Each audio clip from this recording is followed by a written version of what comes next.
بسم الله الرحمن الرحيم.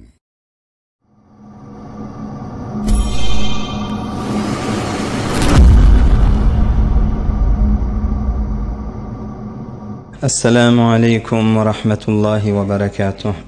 بسم الله الرحمن الرحيم. الحمد لله رب العالمين، وأفضل الصلاة وأتم التسليم على سيد المرسلين محمد المبعوث رحمة للعالمين، وعلى آله وصحبه أجمعين، وعلى من اتبعهم بإحسان إلى يوم الدين. أما بعد، أعوذ بالله من الشيطان الرجيم. محمد رسول الله والذين معه أشداء على الكفار رحماء بينهم تراهم ركعا سجدا يبتغون فضلا من الله ورضوانا سيماهم في وجوههم من أثر السجود ذلك مثلهم في التوراة ومثلهم في الإنجيل كزرع أخرج شطأه فآزره فاستغلظ فاستوى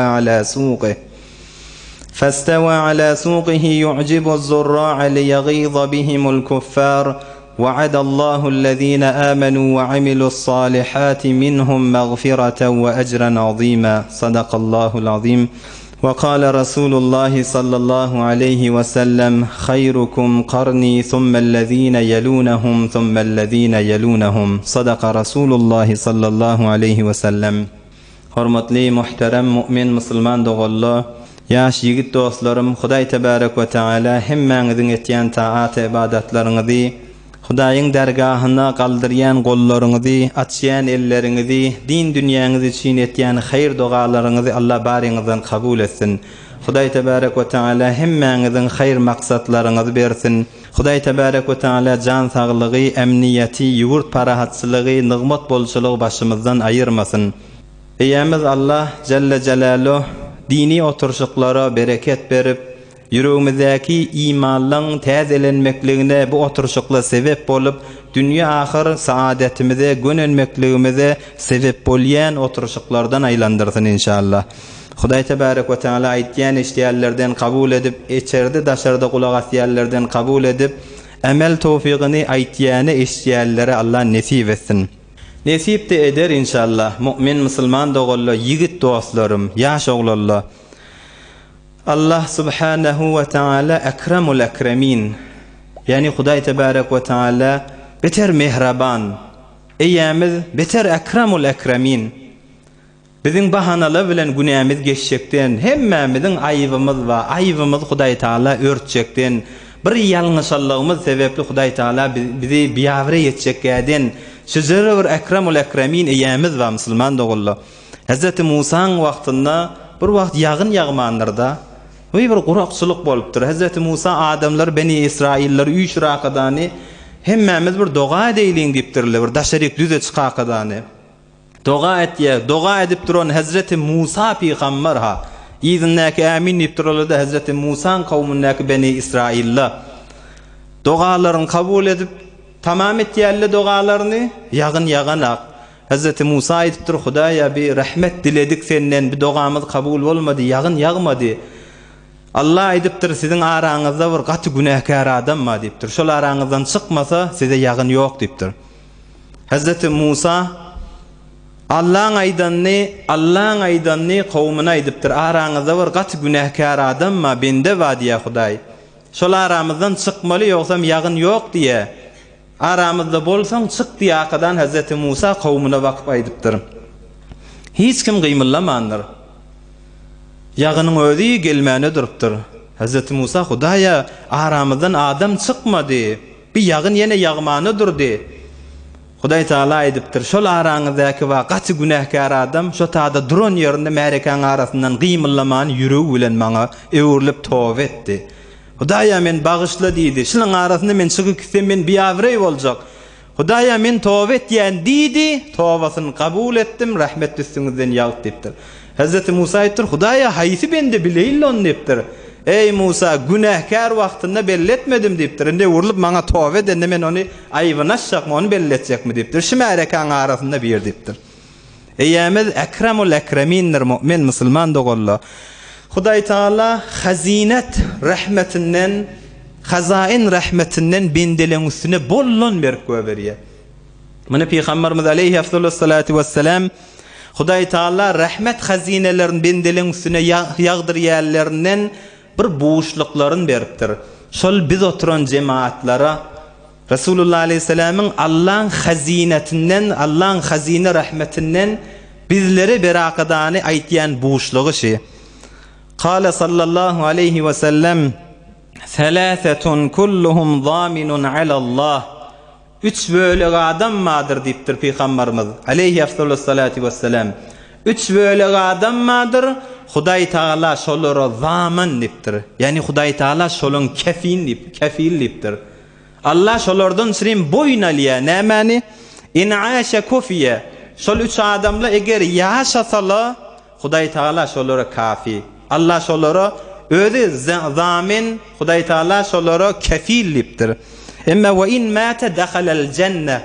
Kime bun kime ertirlik dünýäň içinde hasan jany çykasa şol adamla gün cennete girecek dipdir Resulullah aleyhisselam. Subhanallah. Ol üç adam kimke? Yaş yigit dostlarım.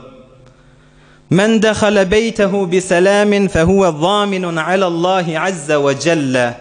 Haysi bir adam içerisine girenne, içerisine baranna Esselamu aleykum diyaqadany girse, Allah'ın adını tutup girse içerisine, şol adamı Hudaý Taala kefil zamin dipdir da. Yani zindagi edip yaşayış verip ömrü uzak bolsa, yaşayan muddeti çelli Hudaý Taala şoňa kefil nämäge içerisinde mydam bereket bolup durar dipdir. Hem özüne hem hanawadasyna bereket ýagar dipdir. Deslapky. Eşerimize baramızda Esselamu aleykum ineňma, ataňma, oglançyklaňma, zinanaňma. Esselamu aleykum diýip girýän adama Hudaý Taala şol eçerige kefil boldy. Bereket bermeklikde. Emma ikilenjisi وَمَنْ خَرَجَ إِلَى الْمَسْجِدِ فَهُوَ ضَامِنٌ عَلَى اللّٰهِ. Haýsy bir adam mescide garşyn çykyp gaýsa, İmam Ebu Davud'un rawayeti. İmam Buhari de şu hadis rawayet edipdir. Yani sahih hadis. Haýsy bir adam mescide çyksa, şol adam da Hudaý Taala şoňa kefillikdir. Yani näme? Her gaýsyňyz bir yerden gelenlersiňiz ha.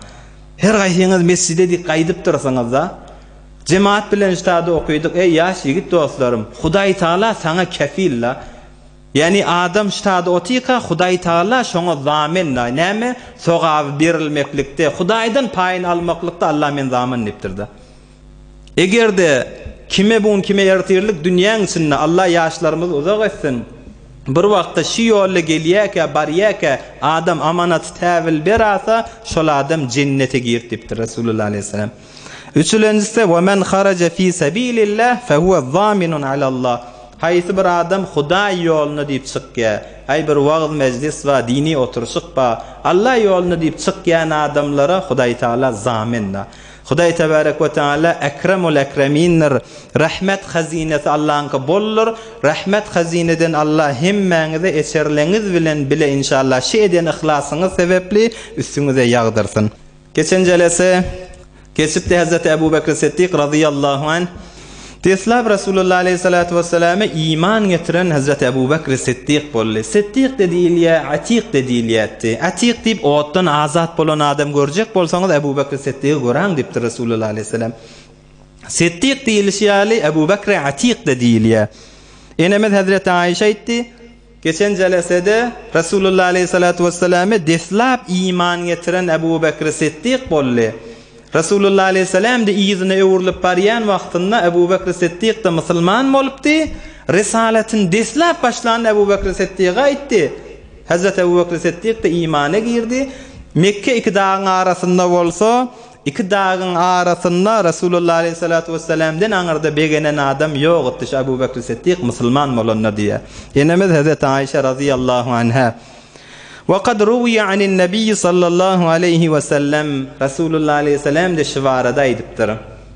Hazreti Ebu Bekr Siddiq deslap imana gireni varada Peygamberimiz aýtdy aleyhi afdalus salatu vesselam ma da'awtu ahadan ila al-islam illa kanat 'indahu kabwatun ve taraddudun ve nazar. Hiç bir adam men İslam dinine çağırmadım dipdir Peygamberimiz. hiç bir adamı İslam'ı hüdürlep İslam'ı çağırmadım meger şol adamın yanına bir vakfe bollu diptir. Men Allah'ın peygamberi hak İslam dini getirdim dip her kime aytsam bir lahza bir vakfe etti, bir tereddüt etti, bir oylanıştı. İlla Ebu Bekrin meger Ebu Bekr Siddiq ma'aka ma'anhu hina zekertuhu ve la teraddede fih.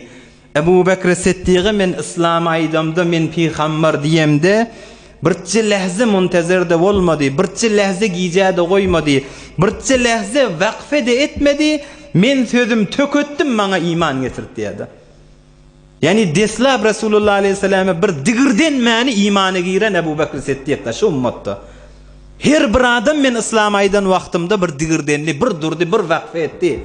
İlla Ebu Bekrin ma'aka ma'anhu hina zekertuhu ve la teraddede fih. Tereddüt etmedi. Men peygamber, men şu ummata İslam din bilen geldim diyemde şu tada eşhedü en la ilahe illallah ayda kadani Resulullah aleyhisselam sözün tökötti. Hazreti Ebu Bekr Siddiq de imana giriptir. Sonram Resulullah aleyhisselam şu mübarek sözünü aytti. Ebu Bekr Siddiq digirden nedir?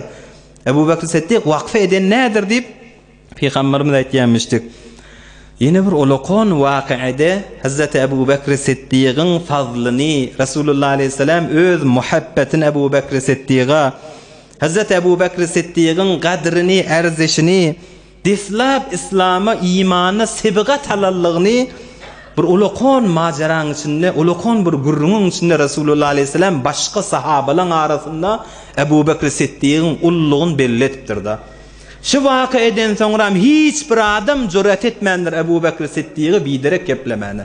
O vakıya haçan Hazreti Ebu Derda radıyallahu anh olaytya arada biz Resulullah aleyhissalatu vesselam'ın yanına otittik diye. Görün Hazreti Ebu Bekr Siddiq'in makamını Resulullah aleyhisselam başka sahabaların arasında kaldıracak. O da kim bilen moluptur bu gurrun? Ebu Bekr Siddiq bilen Hazreti Ömer'in arasında bir gurrun moluptur. Hazreti Ebu Derda aytya men Resulullah aleyhissalatu vesselam'ın yanına otittik. Fedakhala aleyhim Ebu Bekrin radıyallahu anh ve huve mumsikun bi tarafi thawbih. Oturan vaqtimizda Resulullah aleyhisselam'ın yanına Ebu Bekr Siddiq yer qaytdı könüngnin bir tarafını yığna qadani. Rafi'an iyyahu hatta azhara rukbatay. Könüng difera qaldıra qadan Ebu Bekr Siddiq bir zira yağday bilen Resulullah aleyhisselam'ın yanına giyir qaytdı. Şu könüng difa qaldırıp barışını iki dizleri görünüp gelýärdi Ebu Bekr Siddiq'in. Billi bir qatı bir dadan narahat bolup gelýärdi. Faqala Nebiy sallallahu aleyhi ve sellem Resulullah aleyhisselam görün vaqtında Ebu Bekr Siddiq'in bol giyir qayşını bu könüklerin yığna qadan giyirip gelýär. İki dizler görünüp gelýär. Bir havluqmas yağday bilen narahat yağday bilen gelýär. Peygamberimiz aleyhissalatu vesselam aydypdyr. Amma sahibukum faqad ghamer. Sizin bir yoldaşınız da bir bilen davalı bolup gelýär dipdir Resulullah aleyhisselam. Sizin bir yoldaşınız da bir bilen davalı bolup gelýär dipdir. Hazreti Ebu Bekr Siddiq de şu vaqtda Hazreti Ömer bilen arasında bir gurrun bolupdyr. Hazreti Ömer Ebu Bekr Siddiq'ten aydan kefinden narahat bola qadani Ebu Bekr Siddiq'ten yüzün savaqadan gidipdir. Hazreti Ebu Bekr Siddiq de öz eden iştibasını on narahat bolmakluğuna Hazreti Ömer'in narahat bolmakluğuna sebep bolanını bila qadani Hazreti Ömer'in izinden gidipdir. Emma Hazreti Ömer mazeretini ozur khahin kabul etmendir Ebu Bekr Siddiq'ten. Öyle karşın gidipdir. Ve Hazreti Ebu Bekr beter narahat bolaqadan şondan Resulullah aleyhissalatu vesselam'a gelipdir. Peygamberimiz aleyhissalatu vesselam'a gelaqadani Ebu Bekr Siddiq aytmana durupdir. Ya Resulullah men bilen Ömer'in arasında bir gurrun molli. Taqsir de menden molli. Men bir zat aytdım. Ömer menden narahat bolli. İzinden şeyle gittim. Meni inlemedi. Men bağışlamany gitti. Ya Resulullah men şoňa narahat bolaqadan taňa garşyn geldim diýenne felemma semi'an Nebiy sallallahu aleyhi ve sellem ma akhbara bihi Ebu Bekrin. Resulullah aleyhissalatu vesselam Ebu Bekr Siddiq'in şaydan kefin eşden wagtynda Ömer sen bağışlamadymy? Yagfirullahu leke ya Ebu Bekr. Yagfirullahu leke ya Ebu Bekr. Yagfirullahu leke ya Ebu Bekr diýaqdan 3 defa Resulullah aleyhisselam aýdypdyr. Ey Ebu Bekr Allah sen günahın geçsin. Ey Ebu Bekr Allah sen günahın geçsin. Ey Ebu Bekir, Ömer sen günen geçmedi mi? Allah sen günen geçtin ne kadani? Resulullah aleyhissalatu vesselam Hazreti Ebu Bekir şunu aytdı. Vaqt geçmeyenler Hazreti Ömer de edeni işine Ebu Bekir Siddiq bağışla diyenine innemen gaydallığını öz gıynana kadan Ebu Bekir Siddiq'in içerisine var ya. Haber aliye onda Ebu Bekir Siddiq yok. Resulullah aleyhisselamın yanındadır diye kadan Hazreti Ömer gün Resulullah aleyhissalatu vesselam'a geliptir.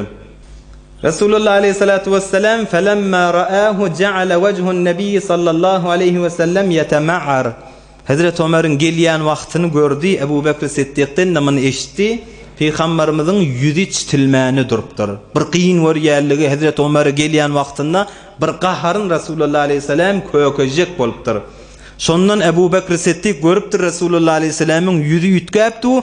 Ömer şu qaharı bilen beddoga edamasyn niyaqadani Ebu Bekir Siddiq iki diýdi çökaqadani ya Resulullah Ömer'de tagfir ýok etdi. Ya Resulullah men onu narahat etdim. Ya Resulullah o minnetdi işte ba ýalňyş minnetdi. Ya Resulullah Ömer'de tagfir ýok diýaqadan Ebu Bekir Siddiq ýalwarmany durupdyr. Birden Resulullah aleyhisselamın yüzü çitilipdi. Hazreti Ömer'e beddoga edamasyn niyaqadan Ebu Bekir Siddiq'in özü yalvarmany durup diýdi çöküpdir Peygamberimiz aleyhissalatu vesselam'ın ýanynda.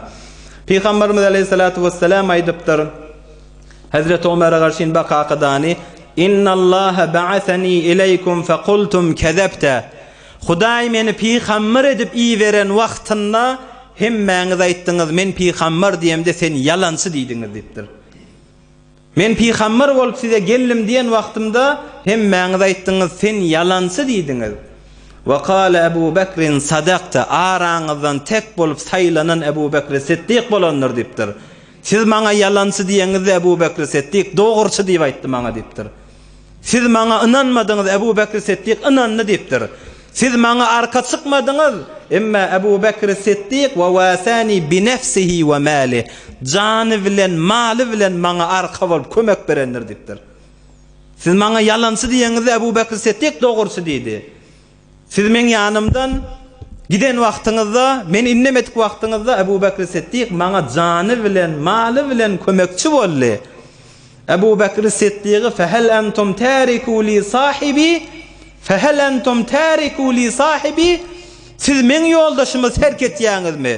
Siz men ýoldaşym terk etýäňizmi diýip Peygamberimiz aleyhissalatu vesselam iki gezek sahabalara bakşyn bakyp Hazreti Ömer'e garşy makakadan aýdypdyr. Yani siz men ýoldaşymy siz terk etýäňizmi? Ýylyňyza düşen wagtynda innemeýäňizmi? Şu gurrundan soňra Hazreti Ebu Bekir Siddiq hiç bir sahabadan eziyet çekinmändir. Yani näme diýse Ebu Bekir Siddiq'in kefi ýürýän bolupdyr. Şon magamyny, erzeşini, kadrini Resulullah aleyhisselam o da kim bilen Hazreti Ömer bilen arasyndaky bolan gurrunda Ebu Bekir Siddiq'in magamyn derejesini galdyrýar. Bu gurrun ştada Hazreti Ebu Bekir Siddiq'in deslap imana gerelligi barada. Emma şun içindäki mowzulardan almaly derslerimiz ýaş musulman dogalla. Adamın gawlygyndandyr. Adam hemişe özün kim tutmaklygy. Adamın bir gawlygyndan näme? Adam hemişe özün kim tutmaly. Yani ulukhan adamlardan özümüz bir kim tutmaly. Özümizden gişiklerden ne biz özümüz yine kim tutmaly. Şu bir gawy ahlaklaň biri. Könele ýaşullar aýtýar-da, halklar ýagşy men ýaman, halklar buğday men saman. Halklar ýagşy men ýaman, halklar buğday men saman. Özüň hemişe etek tutmakda.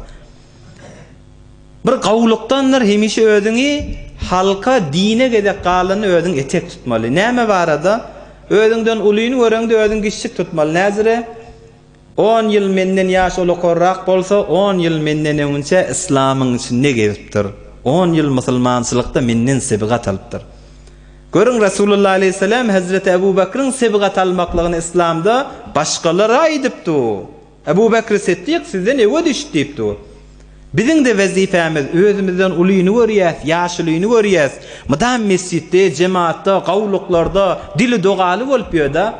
Şoňa ihtiram etmeli. Nämeden sirim? Näçe ýaş, 50 ýaş, 40 ýaş, 30 ýaş bizden ewünçe islamy müşerref bolupdyr. Bizden ewünçe dine giripdir. Bizden arasara kän wagty Hudaýyň bendegisinde geçiripdir. Bizim wezifämiz şu, özümizden kişi görsek-de ýene özümizi kem tutmaly. Bizden ýaşy kiçiňräkdir. Mene uly bolakydany günäm kärräk bolanlar. O häzir 10 ýaş, 20 ýaş bizden ömrü azrak. On günäsi menki ýalladyr diýip ýene musulman adam özüni din gysmatyndan kiçi tutmaklygy musulmanda bolan. Şu bir gawy ýaxşy ahlaklaryň biri. Rasulullah aleyhisselam Ebu Bekr Siddiq sizden sebgat ally Ebu Bekr Siddiq sizden geçigil ýakydan Hazrat Ömer'iň ýanyna durýar. Emma ikinji nokta sahabalar da biz ýaly bir beşer, ma'sum da, ma'sum yani günäge bulaşmayan insanlar faqat peýgamberler. Peýgamberlerden başga sahabalar da biz ýaly insanlar. Olar da bizdäki ba tabiatly olarda barmyşdyk. Gahara minmeklik bularda da barmyşdyk. Narahat bolmak sahabalarda da barmyşdyk. Qyyn görmeklik bularda da barmyşdyk. Emma ýöne olar bir zatda bizlerden daýaw musulmandagon. O näme? Aralarynda bir ýalňyşlyk bolsa da, qyyn görme bolsa da, basym, sürat bilen şonu çözmäň uğruna düşýärmişdikler. Görün Hazreti Ömer dislap gitti hanarat bolakadany. Ebu Bekr Siddiq dogry ýyzyndan marýada. Men uly bolup, men näme diýip oň ýyzyndan gitmeliyana, ýyzyndan gitýärda. Ondan soňra Hazreti Ömer de onça mümkin kabul etmese de ertire goýmandyr. 3-4 gün üstünden geçirmändir. Ey näçe ýyl geçýär, adam kepleşmän edýärdi. Maňa o taýda bir diýen zady bardyr, men ýüregim agyrdy. Men hiç wagt onu geçipýärmerin. Sahabalar bizden şu farklı. Öýüne barıpdyr Hazrat Ömer de ýokun ýene ýyzyndan gaýdypdy. Musulmançylykda olakon bir ahlaklaryň biridir musulman dogalla. Adamy her ýagdaý gelen wagtynda gaw ahlaklardan gaharyň bolsa da basymrak şonu hal etmäň urna düşmeli. Ya halata atdyda da bir ahlaga hasana gaw bir ahlakly bolmaklyk beter İslam dininde erzişli muhim zatdır musulman dogalla. Hazrat Mevlana aýtýarda ger bi her zahmi to porkine şevi, pes koca bi seyqal ayine şevi. Eysen her bir zahmi ki iysen, her birinden bir kefeşsen, bu adamla dilin saklamaýar kim? Sana bir zat diýdi, menne bu bilen gidişek. Yo men bu bilen narahat, mundan kineli, ondan kineli, ondan narahat men. Sen her görenünden narahat boljak bolsaň, ger bi her zahmi to porkine şevi, pes koca bi seyqal ayine şevi. Musulman adam aynadır ha, yaş yigit dostum. Mu'min adam yüreğimizde Allah wada biz yüreğimiz ayna bolmaly. El mu'min mir'atul mu'min. Mu'min adam mu'min adamın aynasypdir Resulullah aleyhisselam. He görenünden kiyineller sen. Görenünden ökelep ýöňde. Ay maňa falan wagtda bir zat diýdi, o yüreğimde agyrdandyr. Agdap diýermän men ýanymda. Golaýymdan näme gelip ýörmesin. Han bu Hasan yüreğimiz ayna bolmaly. Han mu'min musulman adam ayna dämi? Musulmanyň aynasy sämi? Biroq Bayzid Bestami Kuddese sirru musulmanyň aynasy Bayzid Bestamiň biri gelipdir da. Ey Bayzid diýipdir, men ötüň akşam diýiş gördüm. Diýişimde sen doňuz etdiň ha diýipdir. Bayzid Bestamiga ha. O da sen dogry görüpdirsiň diýipdir. Musulmanyň aynasy, aynaň öňüne barsaň öz ýüzüň kökezýär diýipdir. Men sen aynaň, sen öz hakykatyň görüpdirsiň diýipdir. Sen özüň görüpdirsiň, sen tawbet Hudaýa ewurilipdir. Mene mu'minden sen özüň aynadan özüň görüpdirsiň diýipdir. Musulman adam musulmanyň aynasy, görenünden kiyineli bolsaň, aynaňy öňüne ört garaly tutup duran bolsa, aňarsy görünmeýärdi. İmanna zäfe düşýär. Musulmandan ýüregi saf bolmaly. Hazrat Ebu Bekr Siddiq, Hazrat Ömer şi dersi berýär bize musulman dogalla. Hudaýa ýetirýän ýolly känna Eyni şonýaly adamy gumrahlyga eltýän ýolly da bardyr musulman dogan. Hudaýy eltýän ýolly kän, ýaş ýok dost. Men Hudaýy ýeteýinsen ýolly kän, Hudaýyň rahmetine duş geljek bolsaň ýolly känmişdik. Bir adamlaň biri ýagyllyk wagtda hawa bulaşylykmyşdyk. Namaza garşyn gitjek bol öýünden çykýar. Hawa bulaşylyk wagtda öýünden çykypdyr bir adam, namaza garşyn mescide gitjek bolup. Bu wagtdaki bizere asfalt zatda ýok, o palçyklyk wagtda. Bu adam öýünden çykýar, Allah'ın ýollary känä sen rahmetine gireýin diýsen, Hudaý fazlyly sen salyp görýär bir etýän emelliň bilen. Ýanky adam öýünden çykýar, Hawa buluşuluk bolansaň näçe gadam ýürüp gidipdir, aýagy sür şakydan ýykylýar, egmaş wýran bolupdyr. Beýtir mescide barıp başarjakka, karanky wagtda ewurlik gelipdir. Ay adam imanyň zayıf bolsa, mescide barýat üstün bizire boly öýde okuýaýynna. Yo, bu ihlasy, görün Hudaý Taalaň ýanyna ihlas näme ýetirýär? Egmaşyn basym ewede daqadan gaýtadan urapdyr. Yine uğurluk diye näçe metre yürüyen, näçe gadam yürüyen wagtynda gaýtadan aýagy sürüş akadan ýene ýykylypdyr. Begim maşina oýran bolla. Ine beýtir mescide barıp boljakka ewurlyk gaýdypdyr öýüne. Inni gaýtadan ýene egimiz imanynda zäifräk bolsa, gaw bahana boldy da iki gedege gitdik, Hudaý da berer da bize sogaby. Ýanky adam gaýtadan egim maşina ewede daqadany urap daşaryk çykypdyr. Eýwanyň eteginde bir garry adam, ýaşul adam elini çyrala kadany, "Muňa ýör, men saňa ýol kökedeýin" diýip duran. Bir tanýan akdammy, "Hay o ışyk tutaqydany bytak bas ýakadan sagaman mescidin eýwanyna mindiripdir." Mindir akadan ýyzyna ewurlyk gaýdypdyr. Ýanky ýaşul garry adam elini çyrasy bilen ewurlyk gaýdypdyr. "Hay gelmeýäňmi sen özüň namaza?" "Onda ýok, men gelmeýän." "Hey sen halk ýatan wagtynda men getirdiň, ewurlyk barmaň näme? Gel okydy" diýdi. Onol ýaşulyň şekilne bolup duran aýtdyr, "Mene şeytan" diýipdir. "Seni gördüm, öňçe sen bay alyk galjak boldum. Yo sen ihlasың bilen dislap gelýärken egin maşyň wýran bolly, ewurlyp bardyň, ýene ihlas etdiň, täze egin maşyga ýakydan daşaryk çykdyň. Munna Hudaý Taala sen ihlasyňa görä öz tamamy günäliň hemmesin geçdi" diýipdir. "İkilenji gede gaýtdyň. Yine ýykyldyň, inni galarsyň mükadidim, egin maşyň öýde daqadan çykdyň, Hudaý Taala eneň, ataň, dinanaň, oglanjyklaň eşeriň günäsin hemmesin geçdipdir. Üçülenji gezek, özüm sırana laqadan öňde saňa ýol kökezdim. Sen eger üçülenji gezekde taýyp ýykylaýsatyň, yine gelip egin maşyň öwüz edip, yine gaýtadan uğrasatyň, Hudaý Taala şu sen eden ihlasyň hormatyna şul owan günäsin, tamam owan günäsini Hudaý Taala günälerini geçirdi diýipdir. Men özüm başarsam günä bolajak bolup ýön. Sen eden işiň sebäpli bir owan günäsinden geçirtmer diýipdir da. Yani men şeytan diýipdir. Görüň mümin musulman dogan ýaş dostlar, Hudaýa ýeteýinni sen ýolla känna. Muny aýdylýa her zat özümüz gözümüz bilen görmek gerekdir ha. Her gaýsyňyz bir ýerden gelipdirsiňiz. Bir de wessat häftäň içinde her gaýsyňyz işli, dertli, günni ýada bolýaňyz. Başga zatlara howsyle de ýok. Emma ýada bolsaňyz özüňize de gelendir haşy. Ay buna galasam, ay niki döşemme bararsa. Hükmen yüreğinize gelen badır araňyz. Ay buna bir ýada dolyk buňaly inni käfte bararsa. Emma yo şu ihlas bilen gelip dursiňiz ýanky aýdylýan bir däne misalla hükmen özümüz gözümüz bilen görmek gerek ýaş dostum. İnşallah şu jere ihlas bilen geleniň hormatyna Hudaý Taala hemmeňiziň günäden geçendirsin ýaly. Hudaýa ýetjek bolsaň ýolla kän. Eýni şon ýaly adam gomrahlyga da ýolla känmişdikde. Bir oglalla we bir tohry ýaş oglalla bir biderek haram zatlara mubtala bolupdyr. Görün Hudaýyň rahmetinden daşa düşeýini sen de ýollakan, haram şehwete mubtala bolupdyr, haram irtibata mubtala bolupdyr, haram içkige mubtala bolupdyr, haram oturuşyklara mubtala bolupdyr. Eýni şon ýaly bir dänesi adam gören adamsy bilen kiýneli bolup ýörmek. Gören adamsy bilen ökeli bolup ýörmek. Diniň söýmeýän zady. O sahabalar da men aslan öýlerini saklamaýanmışdyklar. Hazreti Mevlana aýtdy: "Kin madar anha ki az kin gomrahand gomrahlyk ýolla känna. Kin madar anha ki az kin gomrahand gureşan pehluye kin daran nahand." Nauzu billah.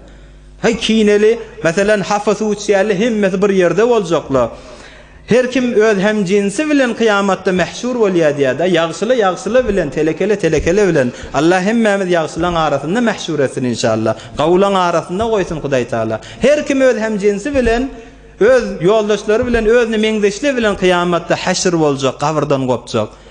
Kinel adamla da kıyamata çellim kinel bolup geçen adamlaň hemmesi üýşürlakadany, bular da hemmesi bir tarapda öýler durjaklar da. Şol adamlar dünýede yürekler saf dätdi, gören bilen ökel kinel etdi diýjekler.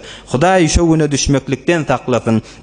Görün bir adazy gahary ýudulsa, Hazreti Ömer, Hazreti Ebu Bekir Siddiq'in gurrüňi bize şi dersi berýär. Gyn werendir ha. Emme basym şonu kontrol etmek olakon zat. Peygamberimiz aleyhi afdalus salati vesselam aýtdy: "Ma min şeyin asqalu fil mizan min huluqin hasan." Rawahul İmam Ahmed rahimahullah. Kıyamatda mizan terazide adama ýagşy gaw ahlakdan aňyrda agyrdat bolmar diýipdir. Mizan terezik menende adamlaryň arasynda gezip ýöňde bir ýagşy ahlagyň ma, görenine güler ýüzli, Allah kuwatly, hiç kim bilen ökäň ýok, kinen ýok, hiç kim narahat edeňak. Ay bir sen narahat etse de sen geçýäň. Hiç ýüreňde bir gel ýok da, bir ýüreňde bir kine ýok da. Kıyamet gün bolanda şol adama şol gaw ahlagyndan aňyrda agyrdat mizanna minilmer diýipdir Resulullah aleyhisselam. Yani şoňa ýetjek agyrdat bolmar. Gaw ahlakly bolmaklyk. Peygamberimiz aleyhi afdalus salati vesselam bizlere olgudur ýaş dostlar. Özümüz başardığımızdan ahlak temrin bilen özüň temrin edibermeli. Yürek ağırdylýandyr. Geçen jalasa Resulullah aleyhisselamyň Taif'e gidenne Uhud jeňden maňa agyr geldi diýipdir Resulullah aleyhisselam. Emme hemmesini bagyşlapdyr. Ahlagy bir azıcık temrin etmeli. Aýsyň ýüregiň ağırdylsa da bolýa gözeşli bolmaly. Resulullah aleyhisselam peýgamberliň ýürekleri ağırdylýanmışdyk. Peygamberimiz aleyhissalatu vesselam'ın görün ahlagyny, yani kıyamatda şu gaw ahlak adama terezin ki agyr boljak zatda. Resulullah aleyhissalatu vesselam bir sahabeler bilen oturan wagtynda ashab-ı soffeden biri ashab-ı soffe diýilýän bir garyp sahabeler barmışdyk. O bolar başga ýerden musulman bolup gelipdirler, il güller ýok adamlar. Fakat Resulullah aleyhisselam'ın mescidinde bolaqadan ilm öwrenýän, hadis öwrenýän sahabalar ashab-ı soffe diýilýär. Eýwanda ýaşaýan sahabalar. Şol ashab-ı soffeň birine biri bir sadaka getiripdir. Bir gapçadyň içine goýaqdan bir azıcık üzüm. Ol sahabada şol gapçady bilen bile bir talkanak üzüm Peygamberimiz aleyhissalatu vesselam'ın mübarek öwüne hediýe daqydan getirip Resulullah aleyhisselam'ın öwüne goýupdyr. Başga sahabalar da bar. Peygamberimiz aleyhissalatu vesselam şondan alaqadany bismillah diýip agzyna salypdyr. Bir tebessüm urtdyr ýanky getiren sahabaga. Bir ýyljarpdyr, mylgypdyr, türkmen mylgypdyr diýe ýyljarpdyr. İkilenzin alaqadan Resulullah aleyhisselam mübarek agzyna goýaqydan getirilen üzümden iýipdir. Ýene maňa tebessüm urtdyr. Ol garyp sahaba Resulullah aleyhisselam getiren zadından iýip durullygyny hoş bolaqydany duran ýerinde faqat uçmaýan bolmaly. Agzlary gülaqydan begenip Resulullah getiren zadyny Resulullah aleyhisselam iýip durýaqydany hoş bolup duran ýanky sahaba. Resulullah aleyhisselam'ın da bir mübarek ahlakı varmışdyk. Näme öwüne hediýe diýip getirilse, ýanykylary da tarif etýänmişdik, gelin diýänmişdik. Emme şu ýanky üzüm getirilen wagtynda özü iýip durupdy Resulullah aleyhisselam. Sahabalary hiç gelin diýmenler. Ýanky bir salkanak üzüm tamam bolýar, ol sahaba begenip hoş bolaqydan gapçany alyp gidipdir. Sahabalar aýdypdyr: "Lime lem tushrikna ma'ak?" Ya Resulullah bizi bilen şerik etmedin, maňa alyberin diýmedin, sen adetiň etdi, sen ahlagyň etdi, alyber diýetdiň hediýe öňe gelse. Bigedek biziň hiç gaýtymyza alyber diýmedin. Resulullah aleyhisselam aýdypdyr: "Ve inneke la'ala huluqin azim." Binagat ulaqan ahlakly. Allah Taala wasfyny aýtdy: "Ve inneke la'ala huluqin azim." Sen beter ul ahlakly. Resulullah aleyhisselam aýdypdyr: "Gördüňizmi doganyňyzyň ýüzüniň gülüp duruşyny? Gördük ya Resulullah. Fakat uçman nutdy. Begenip tutdy, agzda ýymylman nutdy." Peygamberimiz aýdypdyr: "Getiren üzümi bir azyk turuşylyk azylyk kakyatdy" diýipdir. Agzyma salaqadany güllüm oň gülüp durallygyny gördüňiz näme diýipdir. Size alyberin diýsem, siz de biriňiz agzyňyzdan gasyryp binäme turuşmyşdyk, binäme azmyşdyk diýseňiz, oň ýüzündäki gülüp durmaklyk aýryljakdy. Doganyňyzyň hoş ýysyny aýrarsyňyzmy kä diýip gorkdum. Degme hoş bolup dursun niýakydan size gelin diýmedim diýipdir. Görüň Resulullah aleyhisselam bir ahlak näme musulman dogan. Şoň ýüzündäki bir musulmanyň ýüzündäki gülüp durmaklygy aýyrjakka bolaqydany şon begenmekligi degme uzakdan hoş bolup dursun diýip Resulullah aleyhisselam dewründäkileri gelin alyň diýmenlerdi. Kıyamet gün mizanna agyr boljak ahlak şuda. Yani birini hoş etýän, biriniň hoşlugyny bozmaýan. Degme hoş bolup dursun diýen. Ey ýol kän ha ýaş dostlar. Resulullah aleyhisselam bigat şizre sahabalar hoş etýänmişdik. Bir sahabalaryň biri aýtdy, bir wagt aramyda bir etir salyp geldi, durup bolanak diýe. Soňram şuňa aýtdyk, sen näme şu ätirden başga ätir çalyp bilmeýäňmi diýdik. Onda şu ätir men bir gedek çalyp baramdy, Rasulullah aleyhisselam aýtdy, "Nagat gawy ätir çalypdyrsyň" diýdi. Adam durup bilen ak ýanyna, emma Rasulullah aleyhisselam gewünni dewmändir. Dewme hoş bolsun diýipdir. Rasulullah aleyhisselam aýtdy maňa, "Nagat ätirin gawmuşdyk" diýdi. Her ýere gitsem şunu çalýan nämişdik da. Görün adamlar entek zat bilen hoş edip bolýar. Kıyamatda mizan terezide agyr boljaklar şu gawy ahlakla. Muny ütgödäkidan görenin bilen ököl kinel bolmak, bine Rasulullah aleyhisselamyň ahlagyndandyr, ne bozork var, sahabalaryň ahlagyndandyr musulman dogullar. Emma ikinji şu mawzudan Hazrat Ebu Bekr Siddiq bilen Hazrat Ömer'in arasyndaky bolan waka eden almal dersimiz. Görün Rasulullah aleyhissalatu vesselam Hazrat Ebu Bekr Siddiq'in barasynda aýtdy, "Wa wasani bi nafsihi wa malihi." Ebu Bekr Siddiq meni maly bilen, jany bilen maňa kömekçi boldy. Rasulullah aleyhissalatu vesselam Ebu Bekr Siddiq meni jany bilen, maly bilen mugaddem tutdy. Meni iler sürdü, meni iler çekdi. Şu beter muhim urunda. Şu biz Allah'ni ve Resulullah'ni öz zindigimizde iler çekmemiz, mugaddem etmekligimiz her zatda bizim zindigimizde nazire nakşy we musulman dogullar. Yani biz gymyllasak Allah'ni razy etjek bolmak, Rasulullah aleyhisselamyň ýoluşy, Rasulullah'ny hoş etjek bolmak, Ebu Bekr Siddiq'in ahlagyndan müşdikler. Jany bilen, maly bilen, biz janymyz bilen, malymyz bilen Allah'ny we Rasulyny nagat zindigimizde mugaddem tutýas, nagat ewe sürýäs. Ýaş ýigit dostum. Bu aýdylýan gurrunle agyr bolsa da bolmal zatda. Näme biz sirelerde gelipdir. Görün Rasulullah aleyhisselam şunu aýdypdy. Ya hatta Kur'an-ı Kerim'de sirelerde Hudaýyň rizaýetini iler çeken Hazrat İbrahim Halilullah İsmail canı feda etdi Allah'ın yolunda. Görün can bilen Hudaýy mugaddem tutýarlar. Hudaýyň buyruklarını, Allah'ın rizaýetini mugaddem tutýarlar her zatda. Kur'an-ı Kerim şu gurrun aýtdy, bize näme ders berýär? Şu yani bizim zindigimizi beter muhim bolmalyda ýaş dostum. Mahtumul İşan näme diýär? Mahtumul sözüm gysga, şerhi köp. Mahtumul sözüm gysga, şerhi köp. Aýdyp duran gurrunymyz baha, gysgaçyk edip aýdyn, emma ýyzyny olakon manaly şerhle ýatyda. Mahtumul sözüm gysga, şerhi köp, bilmäni hiç, bilen kişe nirhi köp diýär Mahtumul İşan. Bilmeýän adama bilmeýär näme gurrunlar bular. Hudaýy mugaddem tutmak näme? Rasulullah'y mugaddem tutmak näme? Emma bilen kişe nerhi köp.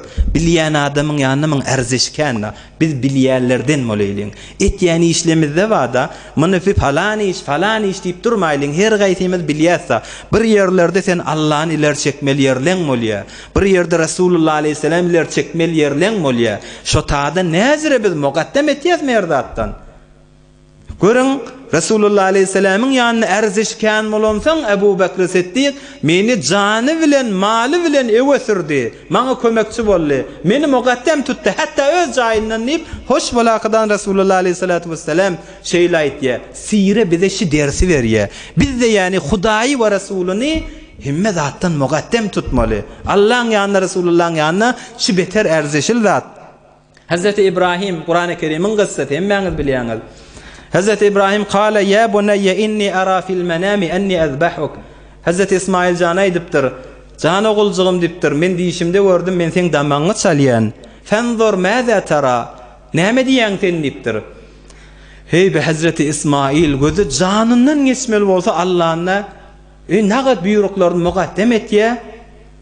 Bize şu ders berýär da ýaş dostum.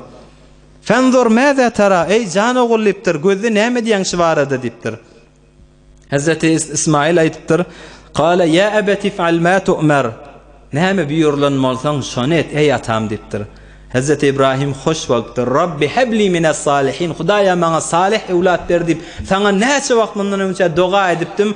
Allahym sen meň dogam kabul edipdirsiň. İsmail ýal salih ewlat beripdirsiň. Näme diýäň ey ogullymdy Allah'ın buyrugyny ýetip ýerine diýdi. Hudaýa şükür saňa diýipdir. Maňa salih ewlat berelliňe diýipdir.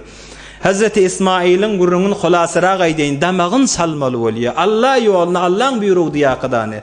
Emma Hazreti İsmail şu taýda atasyna Hazreti İbrahim'e bir näçe zatlary tapşyrypdyr.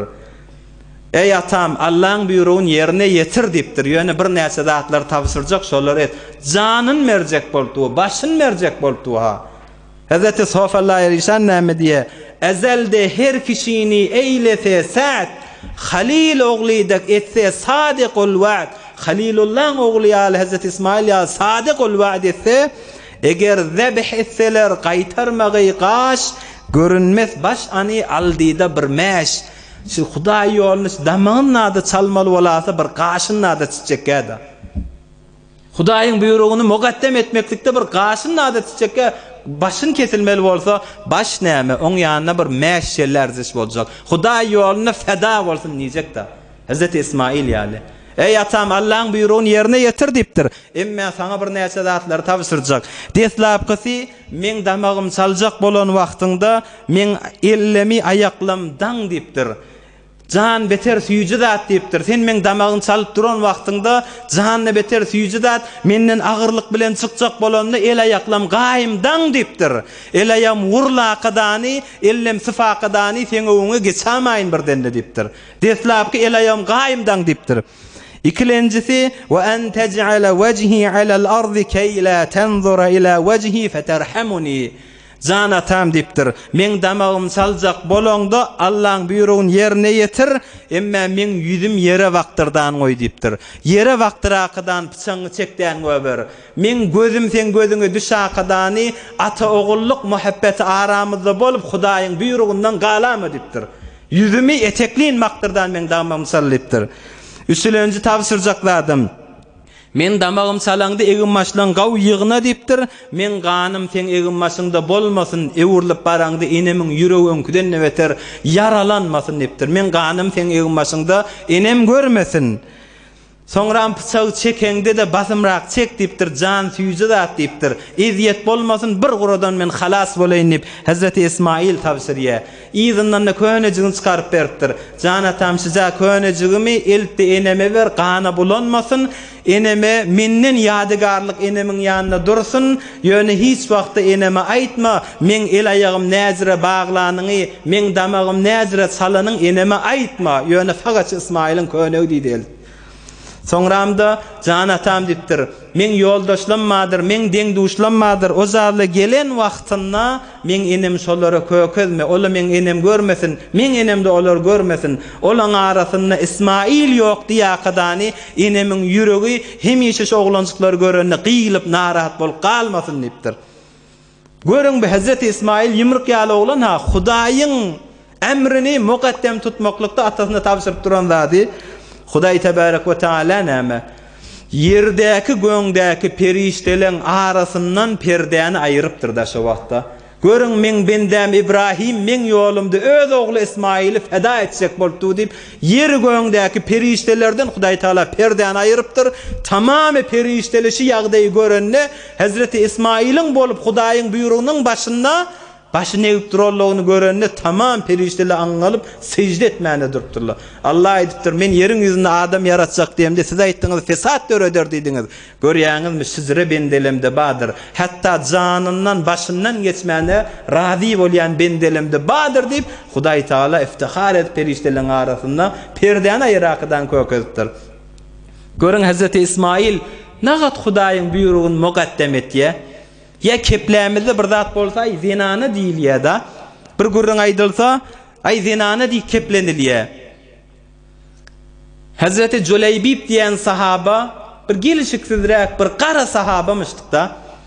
Peygamberimiz aleyhissalatu vesselam meni bir däne ensar adam, ensar sahaban gyzyndan şirim hassygary etipdir. Hudaý we Rasuli görüň nagat iler çekýärler.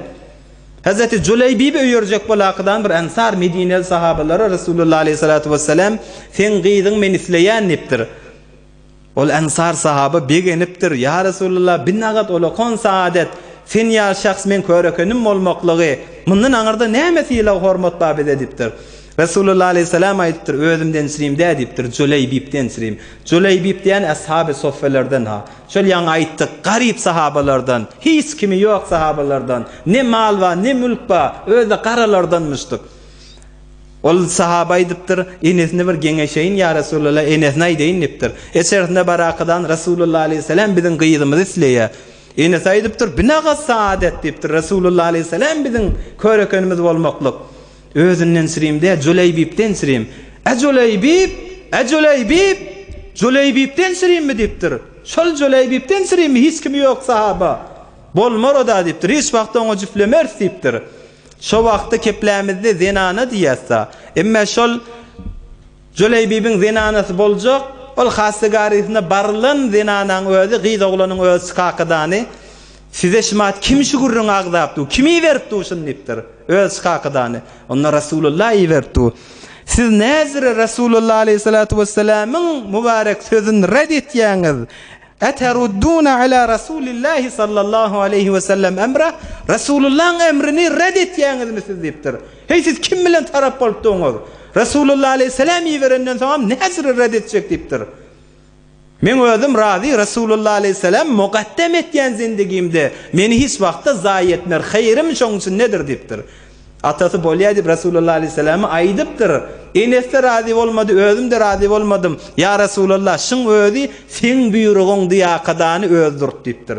Peygamberimiz aleyhissalatu vesselam görüň bundan hoş bolakadan doga edipdir. Allahumma asbub aleyha'l hayra sabba.